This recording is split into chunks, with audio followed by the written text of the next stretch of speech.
आपको फिर से बताते चले कि देश के प्रथम राष्ट्रपति डॉक्टर राजेंद्र प्रसाद की जयंती पर बिहार के डिप्टी सीएम विजय सिन्हा ने उनकी प्रतिमा पर माल्यार्पण किया और ठीक उसके पश्चात तेजस्वी की यात्रा पर सवाल पूछे जाने पर डिप्टी सीएम ने कहा कि जंगल राज की वापसी नहीं होगी।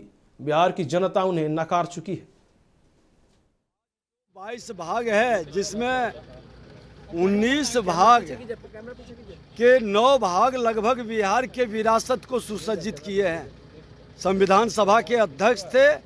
ऐसे महापुरुष पर पूरा बिहार, पूरा देश गौरवान्वित है। इनके चरणों में हम पुष्पांजलि सदा सुमन अर्पित करते हैं। जंगल राज लौटाने की यात्रा से लाभ नहीं होगा। बिहार की जनता बिहारी शब्द को अब गाली नहीं बनाएगा। बिहारी शब्द सब पर भारी बनेगा। बिहारी गौरवान्वित होगा।